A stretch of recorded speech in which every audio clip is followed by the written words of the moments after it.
ಸರ್ಕಾರದ 3,300 ನಿರ್ಧಾರಕ್ಕೆ ಕೆಲವೆಡೆ ಭಾರಿ ವಿರೋಧ ಕೂಡ ವ್ಯಕ್ತ ಆಗ್ತಾ ಇದೆ. ಮತ್ತೆ ಸರ್ಕಾರಕ್ಕೆ ಶುರುವಾಗುತ್ತಾ ಸಕ್ಕರೆ ಸಂಕಷ್ಟ. ಸರ್ಕಾರ ಸದ್ಯಕ್ಕೆ 3,300 ರೂಪಾಯಿ ದರವನ್ನ ನಿಗದಿ ಮಾಡಿದೆ. ಈ ಒಂದು ನಿರ್ಧಾರಕ್ಕೆ ಕೆಲವೆಡೆ ವಿರೋಧ ವ್ಯಕ್ತ ಆಗ್ತಾ ಇದೆ. ಮತ್ತೆ ಸರ್ಕಾರಕ್ಕೆ ಸಕ್ಕರೆ ಸಂಕಷ್ಟ ಶುರುವಾಗುತ್ತಾ ಹಾಗಾದ್ರೆ? ಬೆಂಬಲ ಘೋಷಣೆಯ ಬೆನ್ನಲ್ಲೇ ಮತ್ತೊಂದು ಗೊಂದಲ. ಸರ್ಕಾರ ನಿರ್ಧಾರಕ್ಕೆ ಸಕ್ಕರೆ ಮಾಲೀಕರ ವಿರೋಧ. ಸರ್ಕಾರ ಘೋಷಣೆ ಮಾಡಿದಷ್ಟು ಕೊಡೋಕ್ಕಾಗಲ್ಲ ಅಂತ ಸಕ್ಕರೆ ಮಾಲೀಕರು ಹೇಳ್ತಾ ಇದ್ದಾರೆ. ಸಕ್ಕರೆ ಮಾಲೀಕರ ಸಂಘಟನೆ ಅಧ್ಯಕ್ಷರಿಂದ ಭಾರಿ ವಿರೋಧ ವ್ಯಕ್ತ ಆಗ್ತಾ ಇದೆ. ಒಂದು ಕಡೆ ರೈತರ ಮೊಗದಲ್ಲಿ ಮಂದಹಾಸ ಮೂಡ್ತಾ ಇದೆ. ಯಾಕೆಂತಂದ್ರೆ ಸರ್ಕಾರ ಏನು ರೈತರು ಮಾಡ್ತಾ ಇದ್ದಂತಹ 9 ದಿನಗಳ ಹೋರಾಟಕ್ಕೆ ಈಗ ಸರಿಯಾದಂತಹ ಒಂದು ಪ್ರತಿಫಲ ಸಿಕ್ಕಿದೆ ಅಂತ ಹೇಳ್ತಾ ಇದ್ದಾರೆ. ಯಾಕಂದ್ರೆ ಸರ್ಕಾರ ತೆಗೆದುಕೊಂಡಿರುವಂತಹ ನಿರ್ಧಾರ ಏನಿದೆ ಅದೆಲ್ಲದಕ್ಕೂ ಕೂಡ ಈಗ ವಿರೋಧ ಪಕ್ಷದವರು ಕೂಡ ಸಮ್ಮತಿನ ಸೂಚಿಸಿದ್ದಾರೆ. ಜೊತೆಗೆ ರೈತರು ಕೂಡ ಸಂತಸವನ್ನ ವ್ಯಕ್ತಪಡಿಸಿದ್ದಾರೆ. ಯಾಕೆಂದ್ರೆ 9 ದಿನಗಳ ಕಾಲ ಅನ್ನ ನೀರು ಎಲ್ಲವನ್ನು ಕೂಡ ಬಿಟ್ಟು ಬೀದಿಗಿಳಿದು ಹೋರಾಟವನ್ನ ಮಾಡ್ತಾ ಇದ್ರು. ಆ ಒಂದು ಹೋರಾಟದ ಪ್ರತಿಫಲವೇ ಈಗ ದರ ನಿಗದಿ ಮಾಡಿರುವುದು. ಅದು ಕೂಡ 3,300 ರೂಪಾಯಿ ದರವನ್ನ ನಿಗದಿ ಮಾಡಲಾಗಿದೆ. ಈ ಒಂದು ವಿಚಾರಕ್ಕೆ ರೈತರು ಒಂದು ಕಡೆ ಸಂತಸವನ್ನ ವ್ಯಕ್ತಪಡಿಸ್ತಾ ಇದ್ದಾರೆ, ಸಂಭ್ರಮಾಚರಣೆಯನ್ನ ಮಾಡ್ತಾ ಇದ್ದಾರೆ, ಸಿಹಿಯನ್ನ ಹಂಚಿ ಸಂಭ್ರಮಾಚರಣೆಯನ್ನ ಮಾಡ್ತಾ ಇದ್ದಾರೆ. ಆದ್ರೆ ಸಕ್ಕರೆ ಮಾಲೀಕರು ಈ ಒಂದು ವಿಚಾರಕ್ಕೆ ಸಂಬಂಧಪಟ್ಟಂತೆ ಭಾರಿ ವಿರೋಧವನ್ನ ವ್ಯಕ್ತಪಡಿಸ್ತಾ ಇದ್ದಾರೆ. ಎಸ್ಎ ಕುರಿತು ಹೆಚ್ಚಿನ ಮಾಹಿತಿ ನೀಡ್ತಾರೆ ನಮ್ಮ ಪ್ರತಿನಿಧಿ ದೀಪಾ. ಸದ್ಯಕ್ಕೆ ಸರ್ಕಾರ 3,300 ರೂಪಾಯಿ ನಿಗದಿ ಮಾಡಿದೆ.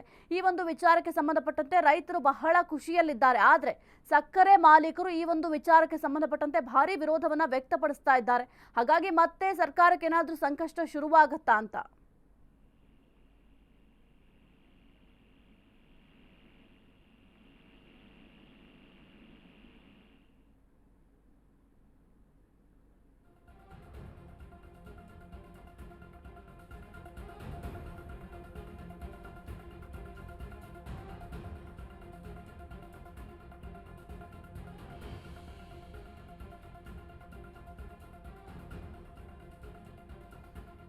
ಒಂದು ಕಡೆ ರೈತರು ಸಂತಸವನ್ನ ವ್ಯಕ್ತಪಡಿಸ್ತಾ ಇದ್ದಾರೆ, ಸಂಭ್ರಮಾಚರಣೆಯನ್ನ ಮಾಡ್ತಾ ಇದ್ದಾರೆ. ಯಾಕೆಂದ್ರೆ ಸತತವಾಗಿ 9 ದಿನಗಳಿಂದ ಹೋರಾಟವನ್ನ ಮಾಡ್ತಾ ಇದ್ರು. ಕಬ್ಬಿಗೆ ಒಂದು ಬೆಲೆಯನ್ನ ನಿಗದಿ ಮಾಡಿ ಮಹಾರಾಷ್ಟ್ರದಲ್ಲಿ ಯಾವ ರೀತಿ ಮಾದರಿನ ಅನುಸರಿಸಲಾಗ್ತಾ ಇದೆ ಅಲ್ಲಿ ಒಂದು ಕಬ್ಬಿಗೆ ಬೆಲೆಯನ್ನ ನಿಗದಿ ಮಾಡಿದ್ದಾರೆ.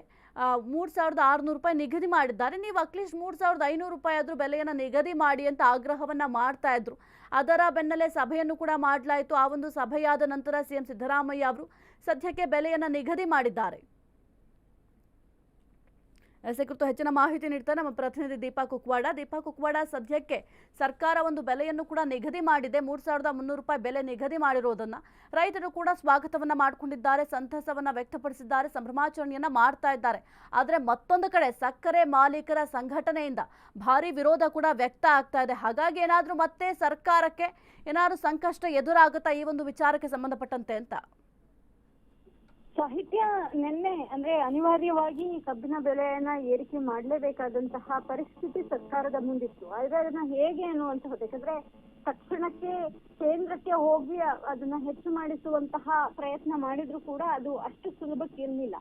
ಇದರ ಮಧ್ಯೆ ನಿನ್ನೆ ಸುದೀರ್ಘ ಸಭೆಯೊಂದನ್ನ ಸಿಎಂ ಸಿದ್ದರಾಮಯ್ಯ ಮಾಲೀಕರು ಮತ್ತೆ ರೈತರ ಜೊತೆಗೆ ಮಾಡಿ ಒಂದು ನಿರ್ಧಾರಕ್ಕೆ ಬಂದಿದ್ದಂತಹದ್ದು 50 ರೂಪಾಯಿ ಮಾಲೀಕರು ಕೊಡ್ಬೇಕು, ಇನ್ನು 50 ರೂಪಾಯಿ ಸರ್ಕಾರ ಕೊಡುತ್ತೆ. ಸುಮಾರು 300 ಕೋಟಿಯಷ್ಟು ಹೊರೆ ಸರ್ಕಾರದ ಮೇಲೆ ಬೀಳುತ್ತೆ 50 ರೂಪಾಯಿ ನೀಡಿದ್ರೆ ಅನ್ನುವಂತಹ ನಿಟ್ಟಿನಲ್ಲಿ ಒಂದು ನಿರ್ಧಾರವನ್ನ ಮಾಡಿತು. ಆದ್ರೆ ಆ ನಿರ್ಧಾರಕ್ಕೆ ಕಾಂಗ್ರೆಸ್ನ ಕೆಲ ಸಚಿವರು ಅಂದ್ರೆ ಮಾಲೀಕರಾಗಿರುವಂತಹ ಸಚಿವರುಗಳೇನಿದ್ದಾರೆ, ಶಾಸಕರುಗಳೇನಿದ್ದಾರೆ, ಜೊತೆಗೆ ಒಂದಿಷ್ಟು ಜನ ಖಾಸಗಿ ಮಾಲೀಕರುಗಳೇನಿದ್ದಾರೆ ಎಲ್ಲರೂ ಕೂಡ ಒಪ್ಪಿದ್ರು. ಆದ್ರೆ ನಿರಾಣಿ ಅಂಡ್ ಟೀಮ್ ಅಂದ್ರೆ ನಿರಾಣಿ ಅವರು ಮತ್ತೆ ಆ ಬೇಸಿಂದ ಬಂದಿರುವಂತಹ ಒಂದಿಷ್ಟು ಜನ ಮಾಲೀಕರು ಇದನ್ನ ಒಪ್ಪಲಿಲ್ಲ. ಅಂದ್ರೆ ನಮಗೆ ಅದು ಹೊರೆಯಾಗುತ್ತೆ, ಈಗ ಆಲ್ರೆಡಿ ನಮಗೆ ಸಮಸ್ಯೆ ಆಗಿದೆ, ಅಂದ್ರೆ ಆರ್ಥಿಕ ಸಂಕಷ್ಟದಲ್ಲಿ ಕಂಪನಿಗಳು ನಡೀತಿರುವಂತಹ ಸಂದರ್ಭದಲ್ಲಿ ಕೇಂದ್ರ ಕೂಡ ಯಾವುದೇ ರೀತಿಯಾದಂತಹ ದರ ಏರಿಕೆಯನ್ನ ಮಾಡಿಲ್ಲ, ಹೀಗಾಗಿ ನಮ್ಗೆ ಸಮಸ್ಯೆ ಆಗುತ್ತೆ ಅನ್ನುವಂತಹ ನಿಟ್ಟಿನಲ್ಲಿ ಆಕ್ರೋಶ ವ್ಯಕ್ತಪಡಿಸಿವೆ. ಯಾವುದೇ ಕಾರಣಕ್ಕೂ ಕೂಡ ನಾವು ಈ ದರವನ್ನ ಏರಿಕೆ ಮಾಡೋದಕ್ಕೆ ಸಾಧ್ಯ ಇಲ್ಲ. ಇನ್ ಕೇಸ್ ನಾವು ಏರಿಕೆ ಮಾಡ್ಬೇಕು ಅಂದ್ರೆ ನಮ್ಮದೇ ಆದಂತಹ ಒಂದಿಷ್ಟು ಬೇಡಿಕೆಗಳಿದೆ. ವಿದ್ಯುತ್ ಶಕ್ತಿ ವಿಚಾರ ಆಗಿರಬಹುದು, ಎಥಿನಾಲ್ ದರ ಏರಿಕೆ ಆಗಿರಬಹುದು, ಹೀಗೆ ಅನೇಕ ವಿಚಾರಗಳ ಮುಂದೆ ಇಟ್ಟು ಆ ದರಗಳ ಏರಿಕೆ ಆದ್ರೆ ಮಾತ್ರ ನಮಗೆ ಈ ದರವನ್ನ ಕೊಡೋದಕ್ಕೆ ಸಾಧ್ಯ ಅನ್ನುವಂತಹ ನಿಟ್ಟಿನಲ್ಲಿ ನಿನ್ನೆ ಮಾತನಾಡಿರುವಂತಹದ್ದು. ಹೀಗಾಗಿ ಸಂಘರ್ಷ ಅಂತೂ ಇದ್ದೇ ಇದೆ.